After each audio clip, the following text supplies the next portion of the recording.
Hey guys, Richard here from Troll Line Fishing. I'm back with a musky podcast again, talking musky. This is the 3.0, so the third episode. We've had a 2-week hiatus, and I'll get to that in a second. Technically, this was supposed to be uploaded 2 days ago, but it's a little late. But we're going to be back to the Wednesday upload schedule next week. First off, 200 subscriber giveaway. We're at 143 subscribers. Let's get to that 200 subscriber mark. Subscribe, you'll be entered into the contest. Do it up, get there if you haven't. Like this video if you haven't, because that'd be excellent. So we're gonna talk about a few things. I'm gonna do an LSC kind of recap. So me and Steve were there the week from October 12th to the 15th. We met all sorts of conditions. It was the first time that we had gone to LSC in October. We had been there 2 other times previous where the water temps were north of 60 degrees.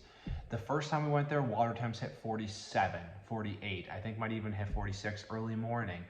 The year after we went later summer, which was like 72, 73.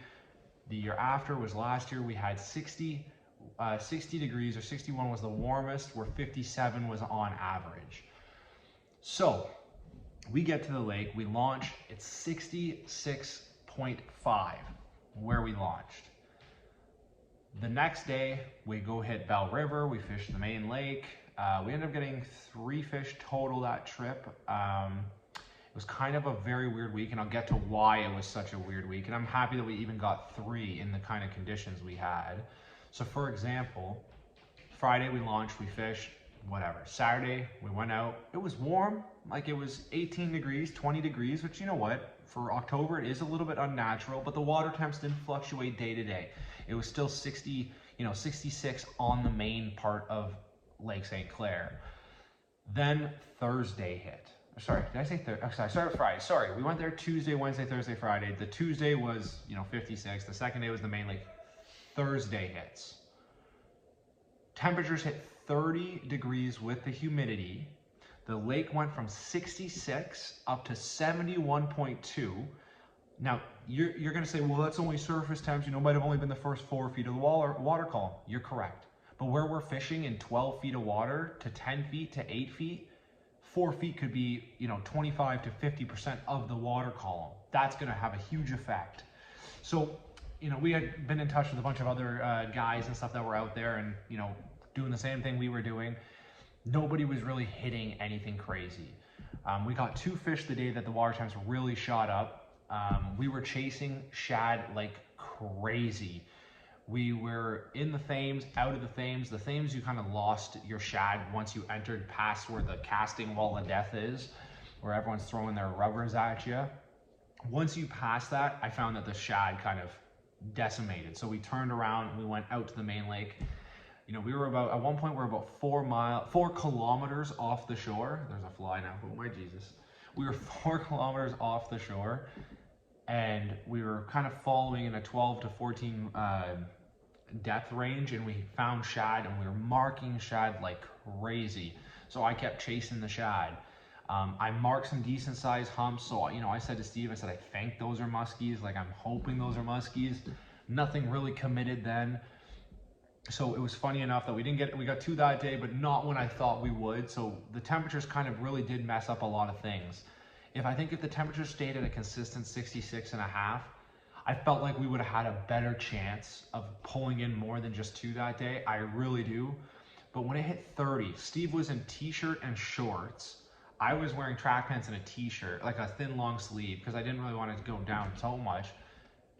It was hot. It was hotter than a summer day. It really was. And I think that really had an effect on that day, especially with the water temps going up 6 degrees. You may not believe me, but Steve posted a picture at 70.8 or 70 degrees exactly. He took another picture after at 70.8, and then eventually went to 71.2.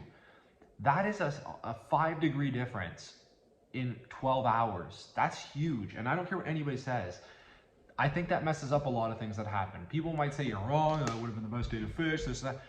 I don't agree. I think consistency is what the muskie like. I truly think that when the water temps are kind of the same, they're not, they're not going up too high, too low, when they're staying consistent, and they're kind of the same, and weather's somewhat good. And that's the other thing. The Thursday was a storm front. Friday, we got nailed with rain. nailed. As you can see in our LSC video, there is rains. Like my boat, I had the village pump on, draining out the floor. You could see the water running in the boat, going towards the back. Like it was raining.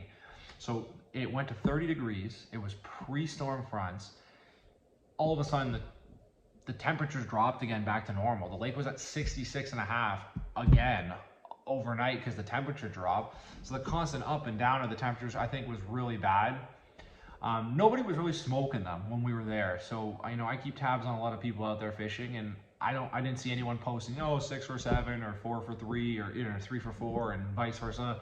Like, some people got 1 that day if they were lucky. And like they put, a lot of them, it was grinding. It was a big grind, which musky fishing is. But when you're so used to possible days where you can get 6, 7, 8, 9 fish on St. Clair, 1 fish is a disappointment. And then the other thing that was really kind of, the water clarity was just all over the place. There was a lot of floating debris, which, because of the rain that happened 2 weeks prior, that once again, just our luck going to St. Clair, there was a lot of floating debris, and I think a lot of extra tree stumps and places that usually aren't there. So didn't help that. There was a lot of kick up. The dirt line was very far. Like we went to 4K offshore, and that's kind of where our dirt line was starting to end. And like, I don't think you truly understand how far 4K is. Like it was just under, it's 2 miles. We were over 2 miles offshore, which it's quite a distance. Like you don't realize how far it is.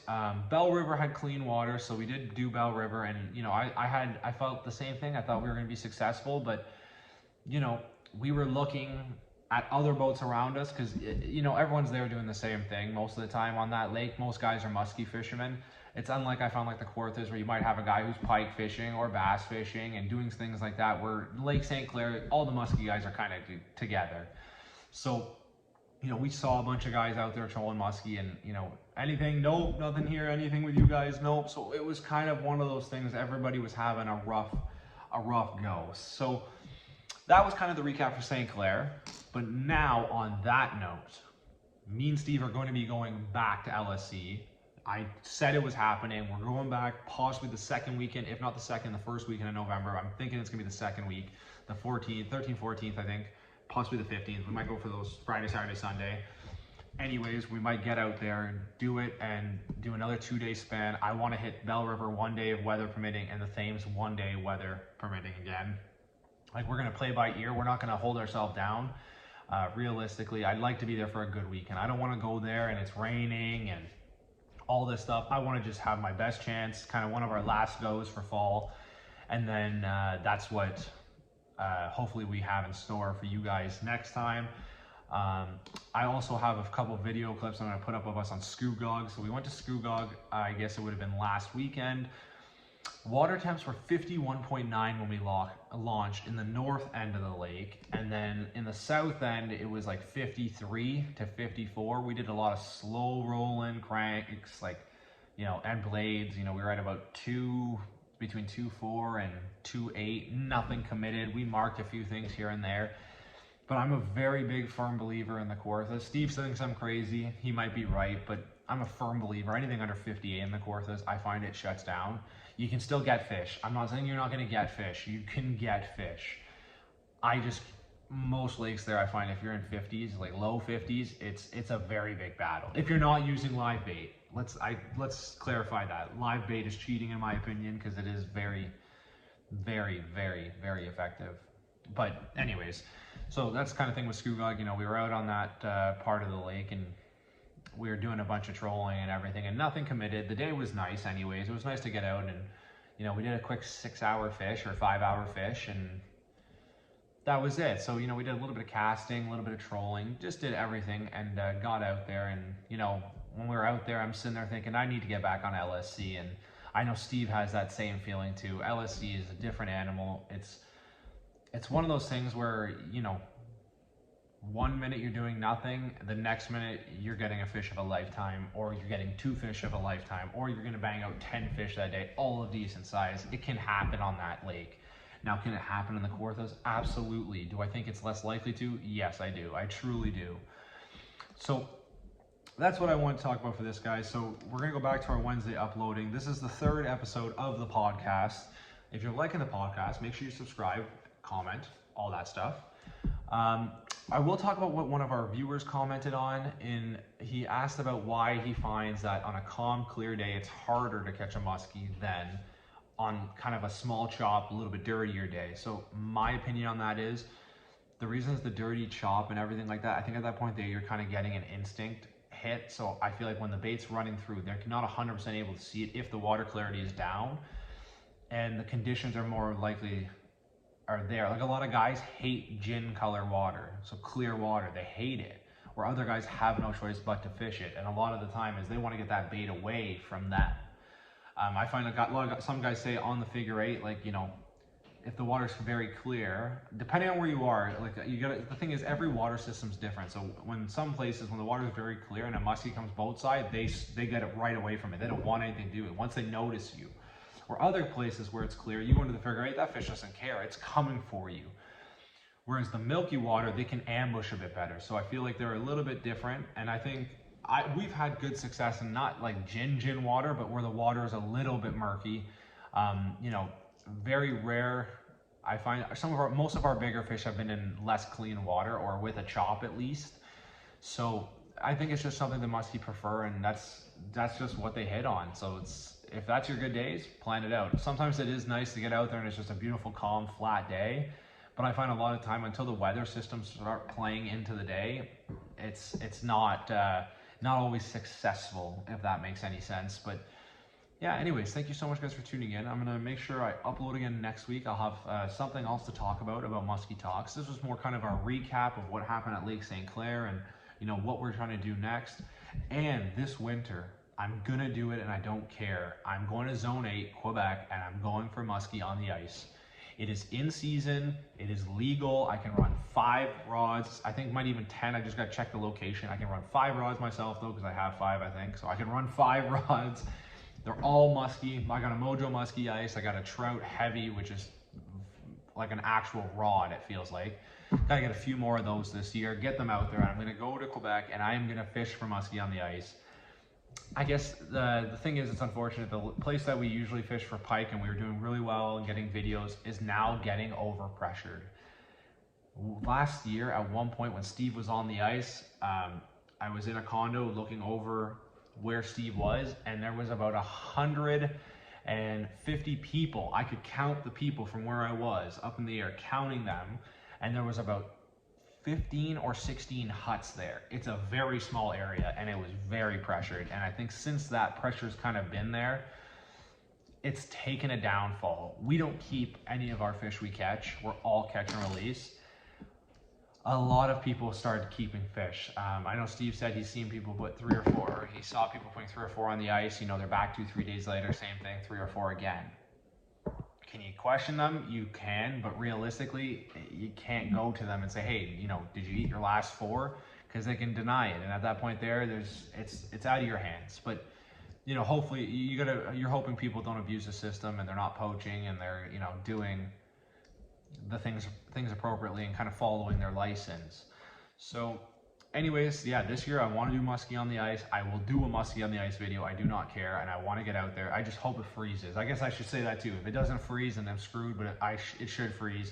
I know where a few spots in Zone 8 I can go for them, and yeah, I'm excited. I definitely want to get out there. Steve's probably going to come with me, because if I'm going out there muskie fishing, if I send him a picture of me holding a hog and he's at home on the couch, he's not going to be happy about it, but it doesn't matter. I'm getting out this year. Anyways, stay tuned. Hopefully we get out to LSC again in November, and we get a few in the bag for you guys. I hope we do. Like, we're doing St. Clair. That place hasn't been really nice to me. You know, okay, don't get me wrong, I caught the 53. The first year, didn't catch anything. Second year, I got a 53. Amazing, fish of a lifetime. Third year, Steve donks my fish on the head with a net. I lost it. It was only 40s. Still, he donked it. Would have liked a picture with it. This year, I finally got one at like 40 3/4 almost, and finally got that off my back. That's why I took the monkey off the back, because I hadn't caught anything in 2 years, putting in so many hours. The summer we went there, we put in 12 hours over 4 days in the summer, and we caught 2 53s and a 46. or 45. The year after, we put in like 40 hours each time and got like 3 fish. So it was kind of disappointing, and nothing of size. I guess that's the other thing too, nothing of size. But anyways, thank you guys so much for tuning in. Make sure you comment, like, and subscribe, and we'll see you guys in our next video.